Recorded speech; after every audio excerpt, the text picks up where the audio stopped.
Recording in progress. Okay, so welcome to the CCST. The CCST is a Cisco Certified Support Technician. So this is an abridged guide. So if you're trying to prepare for the exam, so this is going to make a whole lot of sense for you. We're going to be having this live series for about 2 weeks. And the class is going to start from, I think, page 23. The rest stuff you have before now is just the curriculum, the content, the chapters, and the rest. So we'll just go to page 23. I will commence the training. Like I said earlier on, about 4 of the modules are going to be recorded, whereas the rest modules are going to be done live or over Zoom here. So I think at the end of 20 minutes or 30 minutes, you could pen down your questions. If you have them, you can just interrupt me and you can ask your question. Okay, now, so this is CCST. So CCST is a Cisco Certified Support Technician. It's a new certification, it's an entry-level certification. It's not even up to 1 year old. So Cisco have made this slightly simpler so that people can get certified, and it is broken down into 2 areas. It's broken down into networking and also into cybersecurity. So this is cybersecurity part. So in this guide, I will touch on the most critical aspect. I'm not going to read them. I'm going to explain and bring out the most important concepts. Okay. Now, one question you're going to be asking yourself is that why do you need to do a certification? Why do you need to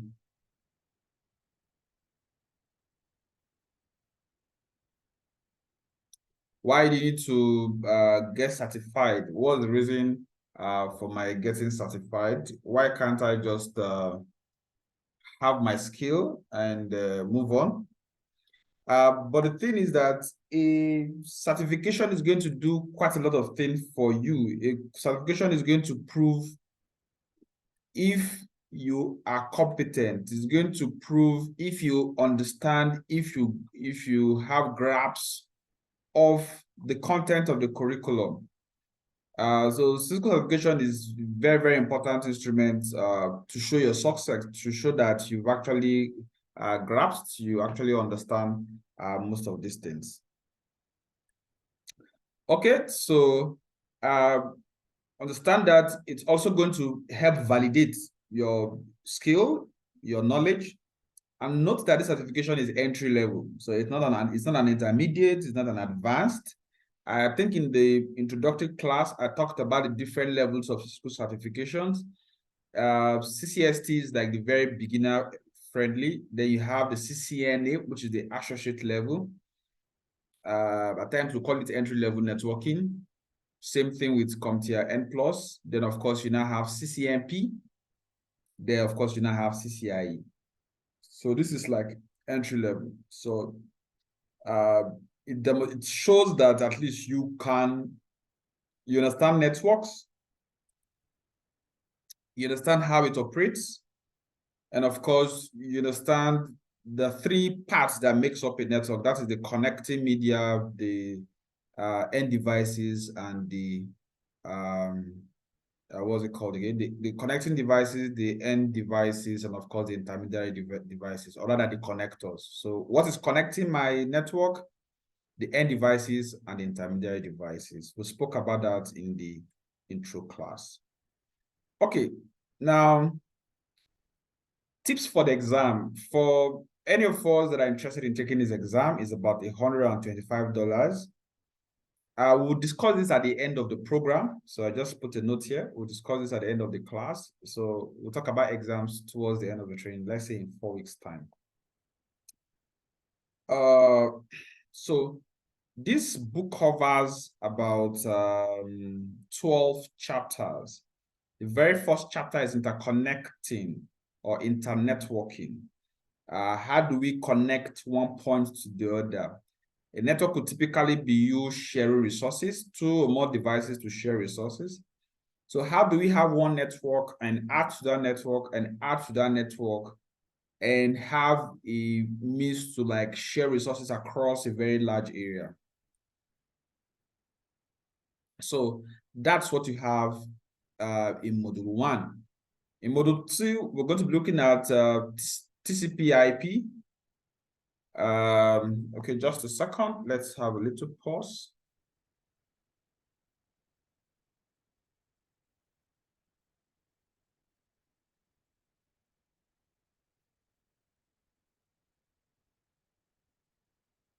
Okay, good. Let me write on. So you have TCP/IP.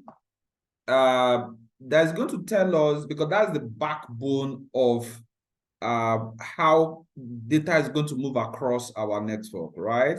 So how do we address our network? How do we tell which protocol, which line of action? Like I normally tell students that if you want to connect video cables, there's a kind of cable you're going to use. If you want to connect internet, right? You can be using Wi-Fi, Bluetooth. Somebody might be wondering why Bluetooth. Yes. Let's say 15, 20 years ago, you could use Bluetooth to like pick up internet signals. Somebody can be using dial-up. Somebody can be using wireless. Somebody can be using what's it called? Fiber optics. Can be using cable, different types of cables. So for each type of data you want to transmit, you're actually going to indicate and say, this is how I want to transmit that data. So TCP/IP is just going to say, it's going to be a connection-based kind of transmission. How am I going to address those items? So that's where you have all of those port numbers. That's why I'm going to have several types of protocols, just several ways to address my network. So that's what we're going to be learning in TCP/IP. Then in subnetting, yes, we're going to be learning how do we disintegrate, how do we spread, how do we scale, how do we expand our network.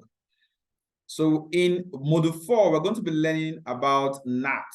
So network address translation. So which is just us trying to say, if I have a system with me and I wanted to connect to another network, especially to the outside world or to a larger network, this same addressing I have, how do I translate to make sure that the other systems at the other end can actually understand me? So you see things like, we start learning things like IP version 4 and IP version 6. So why do we have IP version 4? Why do we now even have an improved version 6, right? So what is the naming nomenclature? How do you write IP version 4? That's what we're going to be learning here. And IP version 6. What are the things that IP version 6 improved on? So we talk about network IP, that's private IP. Then we'll talk about public IP address. So we're going to be looking at most of those things in 4. In 5, we're going to be looking at routing. So this is where our layer 3 comes in, because in layer 2, as we're going to learn later on, that's where our MAC address, our switches, all of those things come in play. So if we need to move traffic from point A to point B, we need to have some form of identifier. So IP address is just for you to identify that, okay, this system is here, this other system is here. And anytime I want to push data from point A to point B, I want to know where I am sending it to. So we can be using a static or a default or a dynamic routing. So that's where DHCP comes in. That is Dynamic Host Configuration Protocol. Some of the things I'm saying is sounding not familiar to you. That's all fine. I'm just doing an introduction. Of course, in module 6, we're going to learn switching. So if I need to have like in telephone, we talk about switching box. You have, or like you see the lady in the reception. If you call the reception in a hotel or in a very big house, somebody's going to pick the call and say, okay, who do you want to speak with? If you reply, they tell you, okay, the number is 25. So that person is actually going to be switching.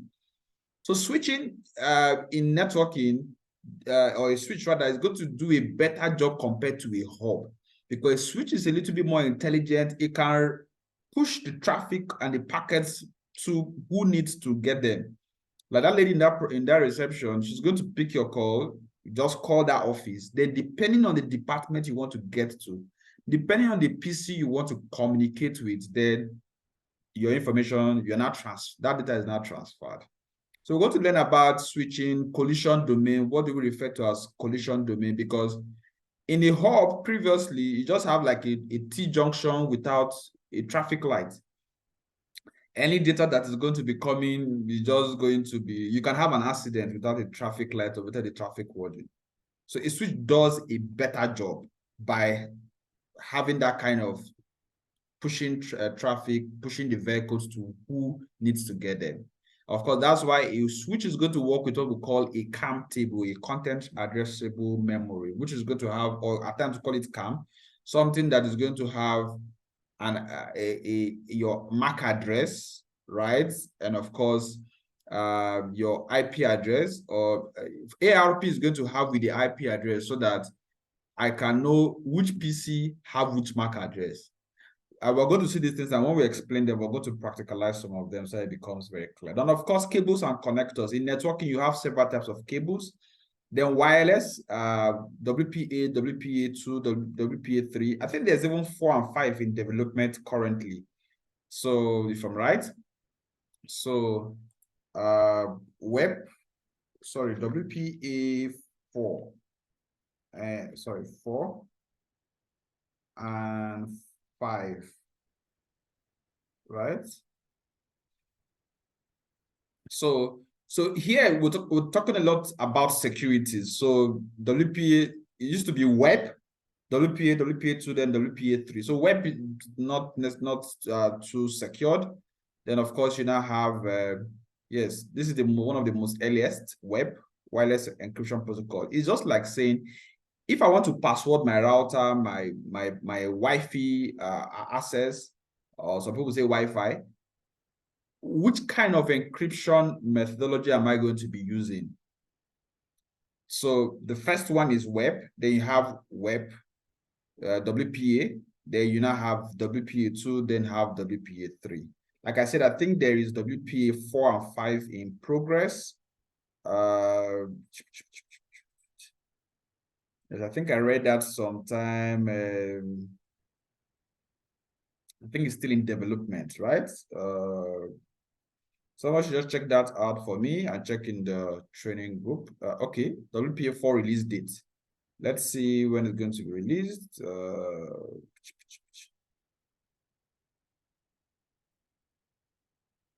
Okay, someone should find that out for me. But you see, WPA3 is as old as 2000, right? In 2000. So there's a more recent one in progress. Okay, let's try them.